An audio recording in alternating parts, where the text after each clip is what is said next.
Welcome to Lifestyle Solopreneur, the community for entrepreneurs who put lifestyle first. Join your host Flavia Barris as she interviews successful lifestyle solopreneurs and shares ideas to help you find the perfect balance between lifestyle, business, and self. Flavia is an attorney, marketing expert, and founder of several online academies. She's been featured in major media including BBC World News, The Wall Street Journal, The New York Post, ESPN Television, and more. Join us for this episode of Lifestyle Solopreneur. Hey, Lifestyle Solopreneurs. Today, we are so excited to meet with Mel McSherry. She's an international business development coach and speaker. And since 2010, she has launched 2 successful businesses, tripled her annual income, and become an Amazon best-selling author, all while raising her 8-year-old son. She has worked with thousands of people, slashing their stress by showing them how to prioritize their time, their profit avenues, and themselves correctly so they can create the business, money, and life they want fast. And that is the mantra, really, of this show. So we are so excited to talk to you, Mel, because we are all about lifestyle. We're all about maximizing profits and being productive and efficient. And I mean, that is what you do. And that is what you train people to do. So thank you for coming on the show. Thank you. Thank you so much for having me. I'm so excited to be here. So tell me a little bit about your sort of day-to-day business. Like, what do you do to make a living and how did you end up there? Sure. So I'll start with the present and then we'll go to the past. So as you said, I'm an international business development coach, speaker, and author. And I primarily work with women business owners who are in the service industry and are just exhausted and overwhelmed by everything that they think they need to do in order to be successful. And I slash their stress by giving them the space to explore, identify, and connect to exactly what they want, and then show them how to prioritize their time, their profit avenues, and themselves correctly so they can create it every day in the time that they have. And my day-to-day shifts between speaking to amazing people like you, speaking virtually. I've actually spoken over 150 times in the last 2.5 years, internationally as well as all over the United States. And I also have an amazing book called She Profits that has become an amazing resource as well. And then my one-to-one clients. So I love that every day is different, but the focus always is to help women create the business, the money, and the life that they want. And that actually started, as you said, my journey started back in 2010. I was in the fitness industry. I was a certified personal trainer. I did in-home trainings, outdoor boot camps, whole 9 yards. And then when my son was born in 2011, it was just too hard to travel. I was married to his father at the time, who traveled pretty much 85% of the year with his job. And it was just too difficult to balance everything. So I ended up actually taking a step to the side because I don't believe in steps back, and ended up just putting my business on a shelf and doing some online medical billing, which was not my passion or my calling. However, it did give me the space to take a different perspective of my business and really look at now, what did I want to create with this new time that I had as being a mom of a newborn. And during that time, I ended up actually partnering with a network marketing company and moving my fitness business onto a virtual platform. And I absolutely loved it. It gave me that first introduction to networking, to being around like-minded women who wanted to build businesses. And I went into it just wanting to stick towards fitness. But what ended up happening was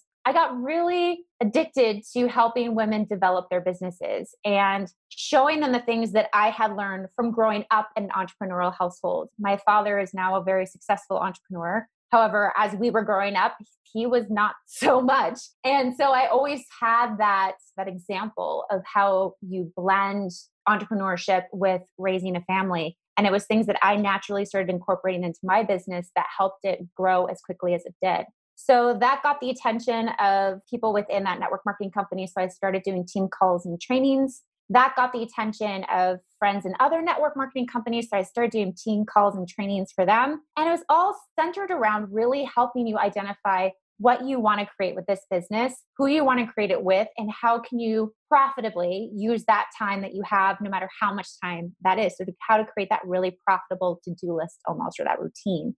And fast forward to 2015, I'm in the middle of my divorce. I have one foot still in business, one foot now in business coaching, and neither of them are really going anywhere because I'm trying to do both. And I realized if there's any time to fully maneuver over, it was then. So I got my coaching certification through John Maxwell and his international leadership team. I left network marketing in 2016, launched BTB, which is better than before, in 2017. And it's just been an amazing journey ever since. Amazing. And you know what I always stands out to me? When people are struggling, they're maybe stuck in that like corporate hamster wheel and they're just getting really, they feel overwhelmed with all the different choices and different ways that they can become a solopreneur and be their own boss and, create something new, is they see people like you, like they see the where you are in your journey and it's really daunting, right? Like, and it is a process. Like you did not get there from like Monday, you were there, then all of a sudden on Friday, you were where you are right now. I mean, it took Right.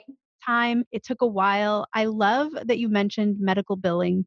That's one of those things that is a lot of people hear about, like, Mm-hmm. hey, do medical billing online or medical Mm-hmm. transcription or all these different things, not just in the medical field, but there's quite a few other work from home opportunities that come up Mm-hmm. over and over again. A lot of people are like, that sounds like a scam. I don't know. Is it for real?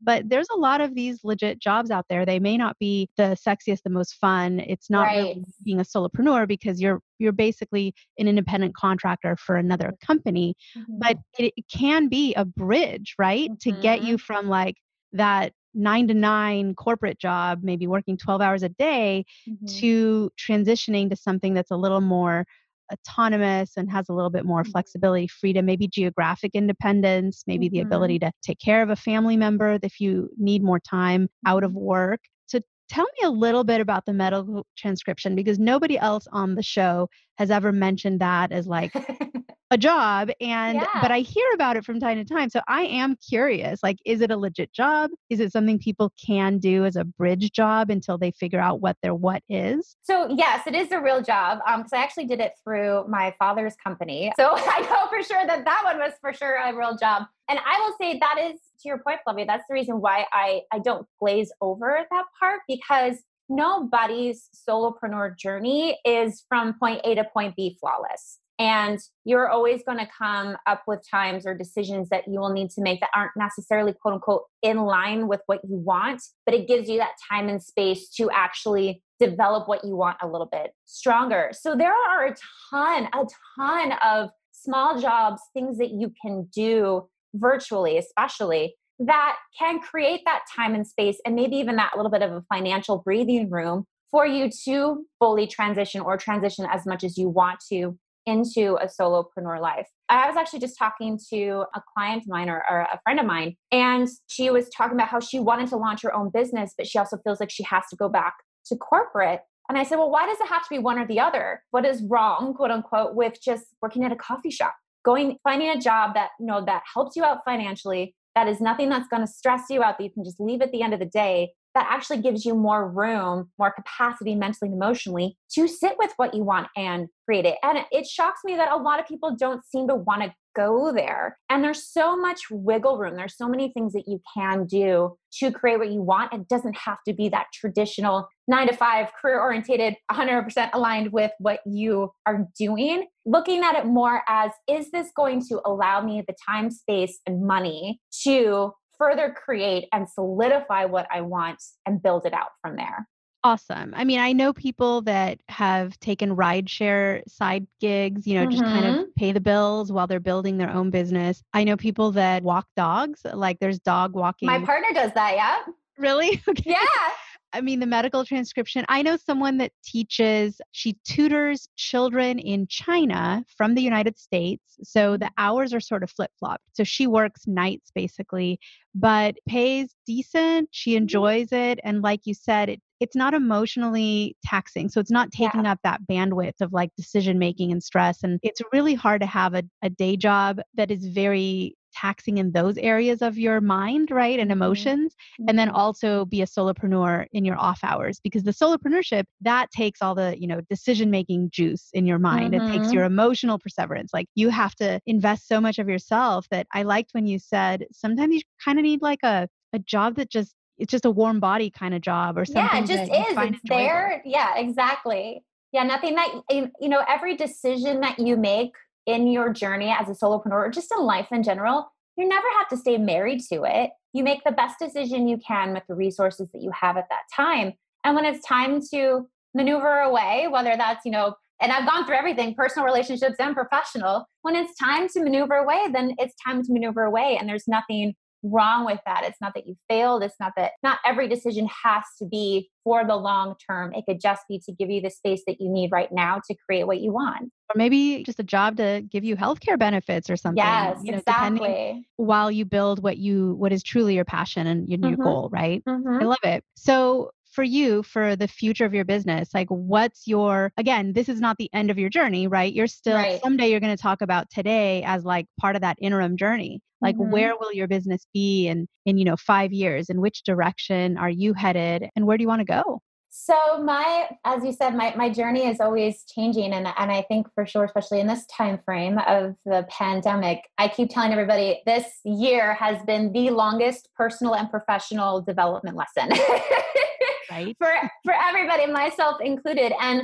for me, it really helped me understand my passion, or actually not understand it, but to connect to it deeper, my passion for truly being a resource for women. And that inspired me to write my book, She Profits, which is now available. And that's become an amazing resource that I can now provide to any woman entrepreneur who is, ready to create what they want in the time that they have. And that's now inspired me to really focus on a community that I want to build. I really want to build an inclusive community for women entrepreneurs that is a safe space, not only for them to network and to grow and to ask questions, but also to get the accountability and the support and the resources they really need to be successful. And as well as highlighting my fellow women colleagues, it's a space where I just want to elevate women to that collective level. And I'm in the beginning stages of it, as my book just launched in the middle of October.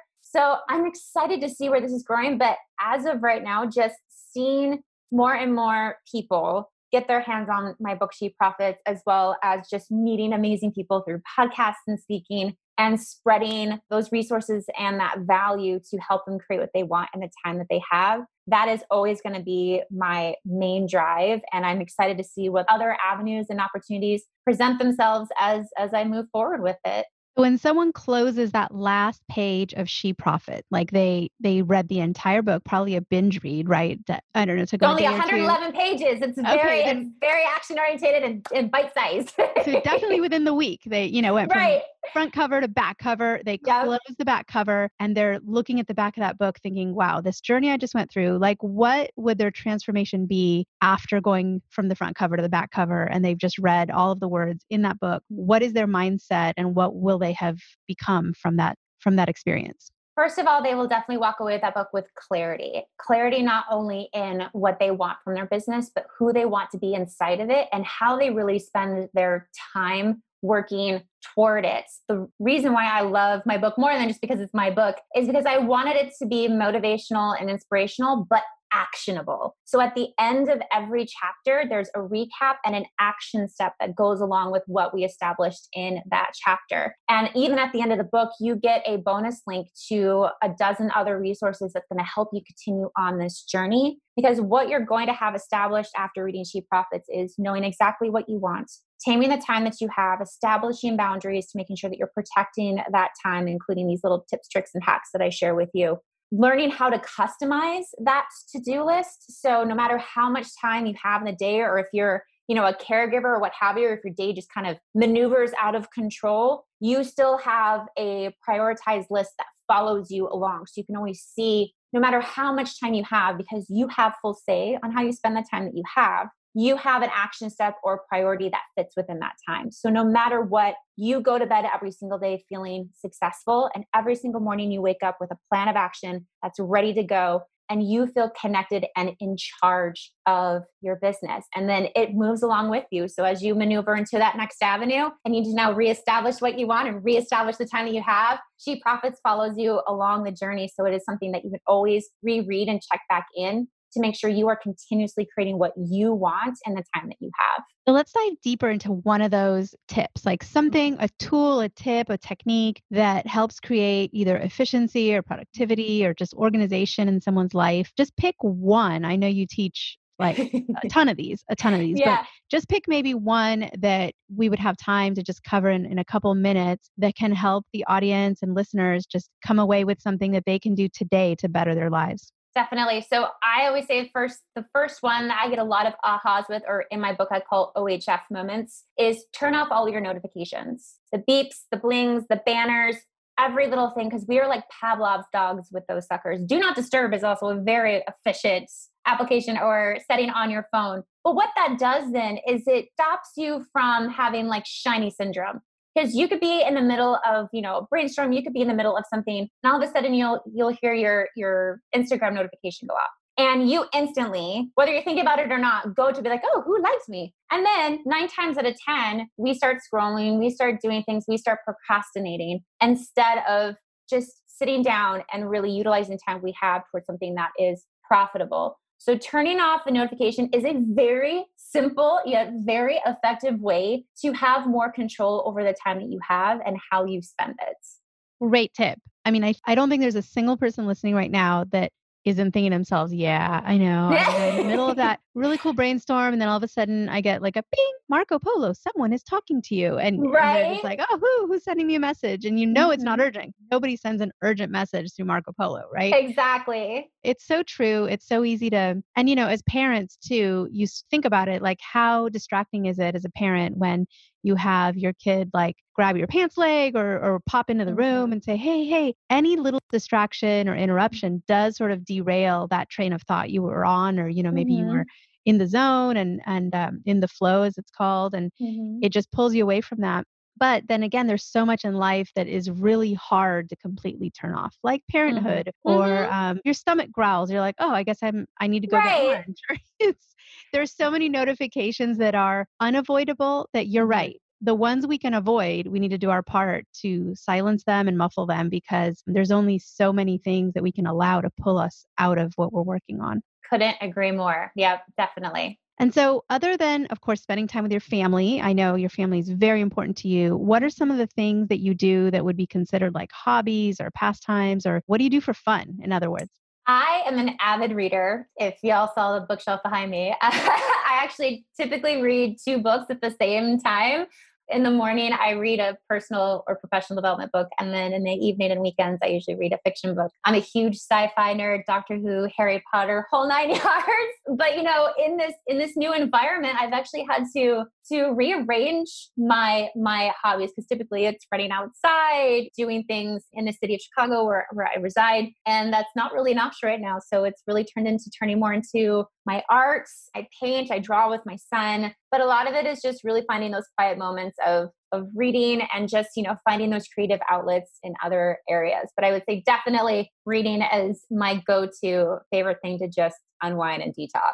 Love it. And I'm a big advocate of, if someone comes to me and they seem overworked and unhappy, one of the first things we dive into is, what do you do for fun? What are your Mhm. hobbies? Because Mhm. oftentimes there's just a complete lack of, or it'll be like, hey, years ago I used to love horseback riding or whatever it is. And it's just something they gave up. And that is part Mhm. of that soul crushing, overworked feeling Definitely. is. Yeah. And that goes in alignment with, what do you want? And if you want to feel happy and successful and connected, then it is, as you said, going back to those things of, well, what helps you feel that way, not only in the professional world, but in your personal life. Like, what refills you, what grounds you, what gives you that respite that you need, so you can turn around and put that extra energy and that extra emotion back into your business without depleting yourself or overextending yourself. Yeah, and hobbies can be simple, right? People often think that a hobby needs to be something like, oh, you get really into something, you join the clubs, you buy all the Right. equipment, like maybe it's hours a week. And it's not really. I mean, your a hobby could really just be planting a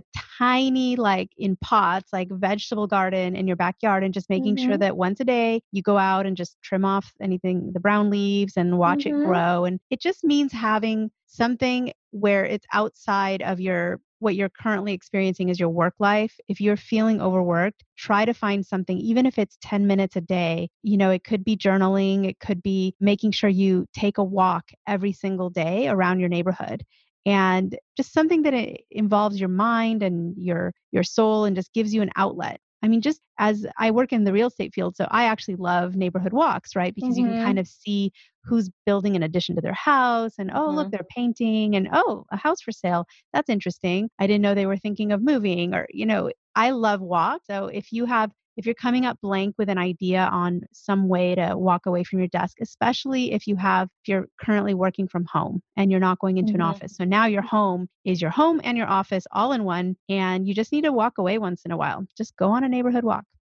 So let's talk a little bit about how people can get in touch with you, because I'm sure that this is resonating with a lot of folks. When is your book going to be available online or at a bookstore? And how can people, other than getting your book, connect with you in another way? Yeah, so She Profits is now available, and you can get the Kindle version on Amazon, or you can get the paperback version right now through my website, which is melmcsherry.com. Super easy. And the best ways to get a hold of me is actually on my website. There's an entire free resource page that gives you, again, tips, tricks, hacks that you can start implementing instantly to help you create what you want in the time that you have. But another way that you can stalk me, as I like to call it, is I'm very active on Instagram. My handle is at Mel_McSherry. And I'm on there every day, especially in my stories, sharing a lot of little same tips, tricks, hacks, tutorials, windows into my life, the whole 9 yards. And if there's anything else that I can do personally, please don't hesitate to email me. It's mel@melmcsherry.com. Thanks, Mel. You are an awesome force in this world. So excited to have you on the show and can't wait to talk with you further another time. Thank you so much for having me, Flavia. I enjoyed every minute of it. Hey everyone, thank you so much for joining us, and I hope you enjoyed the show. Don't forget to subscribe to this podcast, and if you leave a review on iTunes, I promise I will read every single review. If you know someone who makes a full-time living from part-time work, and maybe this is you, please visit lifestylesolopreneur.com to nominate a guest or to nominate yourself. Because remember this, money doesn't buy happiness, but money in the hands of a happy person, there is no greater tool. Today's episode was brought to you by the Get Shift Done program. It's a lifestyle-changing online class to help you define your business and lifestyle ambitions, and to set goals in a way you've never experienced before. This class will 10x your daily productivity with methods that will blow your mind. And if you use a coupon code podcast, the class tuition is 99% off. Visit GetShiftDone.com to enroll today.